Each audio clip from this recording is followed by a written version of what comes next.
Hi. നമ്മൾ ഇന്ന് എത്തിയിരിക്കുന്നത് നമ്മുടെ ആമ്പൽ ചെടിയുമായിട്ടാണ്. അതായത് നമ്മുടെ വാട്ടർ ലില്ലി. അപ്പോൾ വാട്ടർ ലില്ലിയെക്കുറിച്ച് എല്ലാവർക്കും അറിയാമല്ലോ. ഇന്ന് പല വർണ്ണങ്ങളിൽ നമുക്ക് വാട്ടർ ലില്ലിയെ കാണാം. എവിടെ ചെന്നാലും ഏത് വീടുകളിൽ ചെന്നാലും എത്രയോ കളറുകളിലാണ് വാട്ടർ ലില്ലികൾ വിരിഞ്ഞ് നിൽക്കുക അല്ലേ? എത്ര ഭംഗിയാണ് അവയെ കാണാൻ.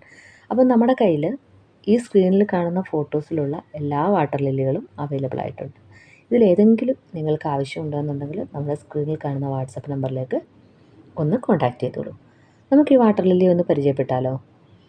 ശുദ്ധജലത്തിൽ പൊയ്കകളിലും മറ്റും വളരുന്ന മനോഹരമായ പൂക്കൾ ഉണ്ടാകുന്ന ഒരു ചെടിയാണ് നമ്മുടെ ഈ വാട്ടർ ലില്ലി.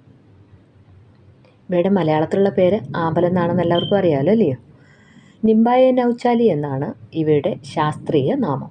ഈ ആമ്പൽ ബംഗ്ലാദേശിൻ്റെയും ശ്രീലങ്കയുടെയും ഒക്കെ ദേശീയ പുഷ്പമാണ്.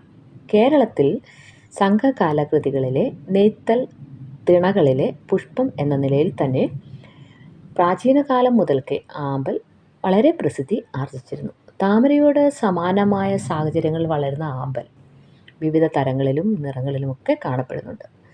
നാടൻ ഇനങ്ങൾ വെള്ളയും ചുവപ്പും പിങ്കും നിറത്തിലാണ്. എന്നാൽ ഇവ രാത്രികാലങ്ങളിൽ പൂക്കുകയും പകൽ കൂമ്പുകയും ചെയ്യും. എങ്കിലും സങ്കര ഇനങ്ങളായി കാണപ്പെടുന്ന ചുവപ്പ്, മെറൂണ്, കടുന്നീല, ഇളം നീല, മഞ്ഞ, വയലറ്റ് എന്നിവ പകലുകളിലാണ് വിരിയുന്നത്. എന്നതിനാൽ കൂടുതലായും ഉദ്യാനങ്ങളിൽ ഇവയെ വളർത്തുന്നതിനായി പ്രത്യേകം തിരഞ്ഞെടുക്കുന്നു. ഏകദേശം ഒരു 50ഓളം വ്യത്യസ്ത ആമ്പലിനങ്ങൾ നമുക്കിപ്പോൾ നമ്മുടെ കേരളത്തിൽ ലഭ്യമാണ്. മലരിക്കൽ എന്ന പ്രസിദ്ധമായ വിനോദസഞ്ചാര കേന്ദ്രത്തെക്കുറിച്ച് നിങ്ങൾ കേട്ടിട്ടില്ലേ? കോട്ടയം ജില്ലയിലെ ഈ മലരിക്കൽ എന്ന പ്രസിദ്ധമായ വിനോദസഞ്ചാര കേന്ദ്രം മനോഹരമായ ചുവന്ന ആമ്പൽ പൂക്കളുടെ സാന്നിധ്യത്താൽ പ്രസിദ്ധി ആർജിച്ചവയാണ്. ഇനി ഇവയ്ക്ക് വളരെ പ്രത്യേകതകളൊക്കെ ഉണ്ട് കേട്ടോ. ആമ്പലിന് തണ്ടിന് 3 മീറ്ററോളം നീളമുണ്ടാകുന്നു. സസ്യങ്ങളിൽ ശ്വാസോച്ഛ്വാസത്തിനായുള്ള സ്റ്റൊമാറ്റ എന്ന ഭാഗം കരയിൽ വളരുന്ന സസ്യങ്ങളിൽ ഇലകൾക്കിടയിൽ കാണപ്പെടുന്നു. എന്നാൽ ആമ്പലുകളിൽ ഇവ ഇലയ്ക്ക് മുകൾ ഭാഗത്തായിട്ടാണ് കാണപ്പെടുന്നത്. ഇവയുടെ മുകൾ ഭാഗം ചെറിയ ചെറിയ മെഴുക് പരലുകളാൽ ആവരണം ചെയ്യപ്പെട്ടിരിക്കുന്നു.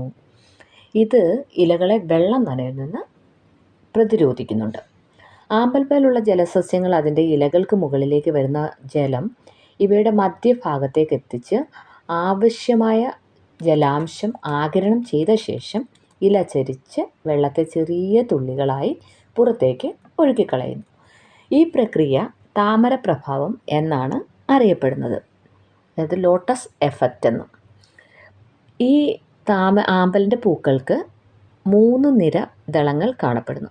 താമരയെ അപേക്ഷിച്ച് ഇവയുടെ തണ്ടിന് ബലം വളരെ കുറവാണ് കേട്ടോ. തണ്ടിന് നീല കലർന്ന പച്ച നിറത്തിലാണ് കാണപ്പെടുന്നത്.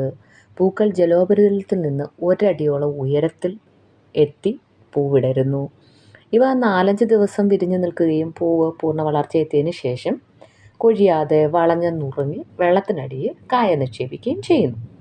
ഈ വിത്തുകൾ മൂപ്പെത്തുന്നതിന് വേണ്ടി 1-2 മാസമൊക്കെ നമ്മൾ കാത്തിരിക്കേണ്ടി വരും. വിളഞ്ഞ വിത്തിൻ്റെ പുറം ഭാഗത്തിന് ഒരു കറുപ്പ് കലർന്ന തവിട്ട് നിറമാണുള്ളത്. ഇവ കായിൽ നിന്ന് വേർപെട്ട് ചെളിയിൽ മുളച്ചു വരും.